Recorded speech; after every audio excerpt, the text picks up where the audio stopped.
So hello guys, welcome back to my channel Birkhang Tech YouTube channel. Nongtangko bयखौबो रायस्ल friends दिनैनि बे video आङो जेनाखि मिस्टार इनुस बिथांजोंहाय कलेब बानायनो नागिरदों। नोंथांमोनाथ' मिस्टार इनुस बिथांखौहाय बयबो सिनायखायो जानांगौ। ओके सो दिनै बे कलेब बानायनायावहाय आङो बिथांनावहाय माखासे कुइसन्सफोर सोंगोन आरोखि ना। बे कुइसन्सनि एन्सारखौ बिथाङा होगोन। सो नोंथांमोना भिडिअखौ जोबजासिम नायबानो जाबाय। भिडिअआ जोबोद इन्टारेस्टिं जागोन। ओके सो स्टार्ट करिए आज का ये वीडियो बिना किसी बकचोदी की। ओके खुलुमबाय नोंथांमोन बयनिसिम आंनि मोजाङै इनुस दैमारि बे बिरखां टेकनि थ्रुदि नोंथांमोन बयनिसिम आंनि अननाय आरो सिबिनायखौ जासिहरनाय जाबाय। मैया बिरखां ब्र'आ मोनसे खोथा बुंनायमोन, नोंथांनियाव मोननैसो कुइसन सोंगोन, बिनि फिनखौ नोंथाङा भिडिअ बानायनानै हर होननायखाय बे भिडिअखौ बानायनाय जाबाय। बिथाङा आंनियाव मोननैसो कुइसन सोंदों। मालानिफ्राय इउटिउब चेनेल खुलिजेननाय बिथाङा आंनियाव सोंदों। आंनि इउटिउब चेनेल खुलिनाया 2017 आव खुलिनाय आरो 4 इयार रानिं जाबाय। बे 2020 4 इयार रानिं।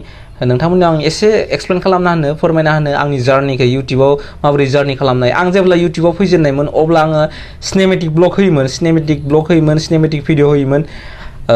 एसां मोजां भिउ फैयामोन, नाथाय आं भिडिअ बानायबाय थादोंमोन 1.6k साबस्क्राइबार कमप्लिट खालामबायमोन आङो। ओमफ्राय भिउआ मालाबा भाइरेल जाना होयोमोन, 3-4k थाङोमोन मालाबा, नाथाय जेसां ग्र' जानांगौ बेसां ग्र' जायाखैमोन। आङो इउटिउबाव फैनाय जाहोना जाबाय आं इउटिउबाव माबा मोनसे खालामगोन, साक्सेस जानोनो फैखानायमोन आं इउटिउबाव। आरो आं सानाखै दे आं दासिमबो आं साक्सेस जाबाय होननानै, नाथाय आङो जेसांखि नांगौ बेसांखौ आं मोनाखैमोन।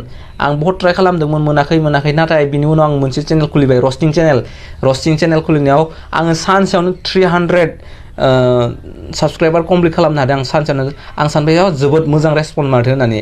आं बिनि उनाव रस्टिं भिडिअखौ बानायबाय। रस्टिंनि गेजेरजों ट्रिपबो लाबाय, नागालेण्ड ट्रिप लाबाय, दैजिंआव थांबाय, भैरबकुन्द टुरिजम फेस्टिभेल लाबाय। बिदिनो ब्लग खालामनो नाजाबाय, बहुत ब्लग खालामबाय आङो, एन्टारटेन खालामबाय, भाइन्स बानायबाय, रस्टिं खालामबाय, एन्टारटेन खालामबाय।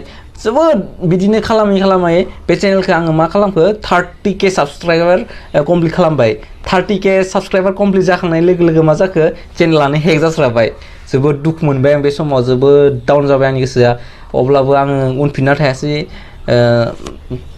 सानबायमोन आङो इउटिउबाव लाब गैला होननानै, नाथाय उनाव आंनि गोसोआ मानियासै। आङो इउटिउबाव साक्सेस जानोनो फैनायमोन। आं साक्सेस जाथारगोन अब्लासो आं गारगोन होननानै आं साननाय।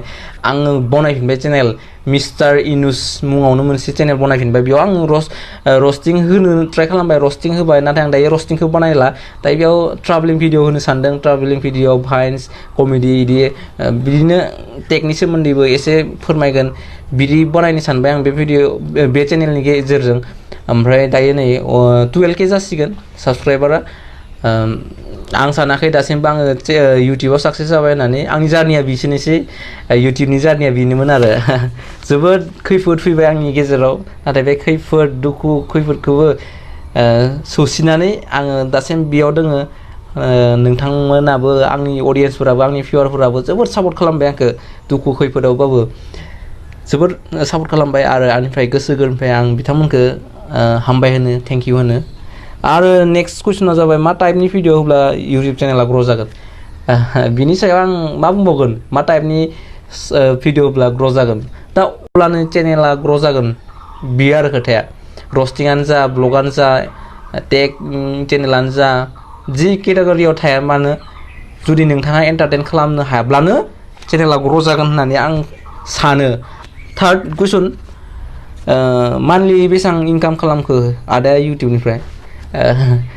आं दासिम खनसेल'सो मोन्दों पेमेन्टखौ, मिसाखौ बुंना मालाब। बे पुराना चेनेल, मिस्टार इनुस चेनेल, बे जे हेक जाना थांबाय, बे चेनेलाव आं इनकाम खालामनो हायोमोन। जुदि बे चेनेला थाबाय थानायबा आंहा मोजां आर्निं जागौमोन, आं फोथायो। बेयाव आं मोनबाय, खनसेल'सो पेमेन्ट मोन्दों। आं एसां मोनाखै, 12k मोन्दों, 12,000, अनलि 12,000 फार्स्ट पेमेन्ट मोन्दोंमोन। फार्स्ट पेमेन्ट मोनजेननायावनो बिदि जाना थांबाय, चेनेला हेक जाबाय।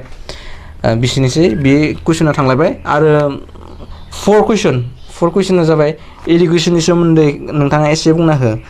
बेसेबां नोंथांनि फरायनाया? इडुकेसननि सोमोन्दै बुंनो थांबा जों फरायनायखौ मालाबाबो गारनाङा, बेनोसै। जों इउटिउबाव फैदोंब्लाबो फरायनायखौ मालाबाबो गारनाङा। फरायनाया फार्स्ट। फरायनाया मानो फार्स्ट होनब्ला, फरायनाय नङाबा दानि जुगाव जेबो गैया। मोजां फराय, मोजां डिग्रि ला। बिनि उनाव इउटिउबा मोनसे जास्ट हबिसो। इउटिउबाव नोंथाङा गावनि टेलेन्टखौ दिन्थि, बिनि गेजेरजों नोंथाङा फरायबोलां। गोबां इउटिउबारबो दङ गावनि इउटिउबनि थाखाय फरायनायखौ sacrifice खालामनायबो दङ नाथाय गासैनिबो लाइफआव बिदि जाया नोंथाङा फुल टाइमबो खालामनो हायो इउटिउबाव मोजां अडियन्स मोनब्ला नोंथाङा फरायनायखौ दोनथ'नो हायो नाथाय आं बेफोरखौ साना जे इउटिउबनि थाखायनो गावनि फरायनायखौ गारनांगौ मोजाङै फरायलां मोजाङै जौगा फरायनायजों लोगोसे इउटिउबबो खालाम अब्लानो जालांगोन आंनि फरायनाया दासो सेकेन्ड इयार आं नेक्स्ट इयारसो होगोन OCS एग्जाम होगोन आं नाजालांगोन आङो आंनि एमखौबो नोंथांमोननियाव खोन्थागासिनो कुइसनबो दंखायो नै एम नोंथांनि एम फिउचाराव मा जानो सानदों बिनि सोमोन्दै नोंथाङा बुंना हो बिनि बे कुइसन दंखायो 5 कुइसनाव दं बियो बेखौ खनसेयावनो लाखानोसै इडुकेसन आरो फिउचारखौ सोदेरना होखानोसै आं एमनि सोमोन्दै बुंनो थाङोब्ला आङो OCSनि उनाव हार्डवेयर डिप्ल'मा खालामगोन हार्डवेयर डिप्ल'मा खालामखांनायनि उनाव आङो नेटवर्किंखौबो डिप्ल'मा खालामगोन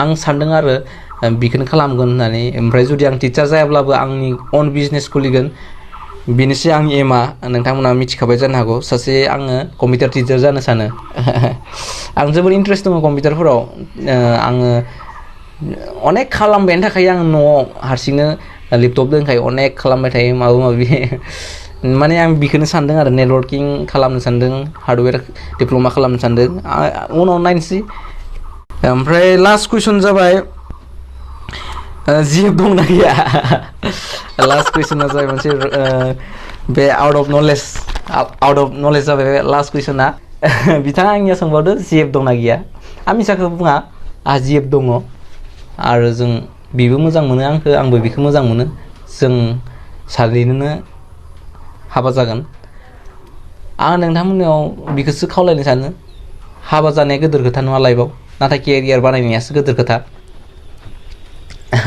हाबाखौलाय जों जागोन नाथाय केरियारासो जुदि आंहा जेबो केरियारानो गैया जेबो लाइफआव साक्सेसआनो जायाखै जुदि आं बेखौ दानो हाबा खालामोब्ला मा खालामना जागोन बे आरो खोथाया बेनिखायनो लाइफआव मोनसे खालामना लाग्रो बिनि उनाव हाबा थेंक इउ सो माच ब्रो आंजों दिनै बे भिडिअ कलेब बानायफानो थाखाय जेनाखि आंनि बे माखासे कुइसन्सफोर सोंनायनि एन्सारखौ होनायनि थाखाय मिस्टार इनुस नोंथांनिसिम रोजा रोजा साबायखर थाबाय अके स' फ्रेन्ड्स दिनै भिडिअ एसेनोसै स' नोंथांमोना दिनै भिडिअखौ मोजां मोनदोंब्ला भिडिअखौ लाइक खालामदो आरो शेयार खालामदो नोंथाङा जुदि आंनि चेनेलखौ गोदान चेनेलखौ साबस्क्राइब खालामदो आरो साइड खालामनानै बेल आइकनखौ प्रेस खालाम जेब्ला आं गोदान भिडिअ आपल'ड खालामो बेनि नटिफिकेसनखौ मोननो थाखाय स' फ्रेन्ड्स आरो नोंथांमोना जेनाखि बे मिस्टार इनुसनि इउटिउब चेनेलखौबो साबस्क्राइब खालामदो प्लिज साबस्क्राइब खालामदो बिनि चेनेलनि लिंकखौ आं बे भिडिअनि डिसक्रिपसनाव होदों प्लिज लिंकआव क्लिक खालामनानै बिथांनि चेनेलखौबो साबस्क्राइब खालामनो स' प्लिज बिथांखौबो सापर्ट खालाम अके स' फ्रेन्ड्स दिनैनि थाखाय एसेनोसै बाय बाय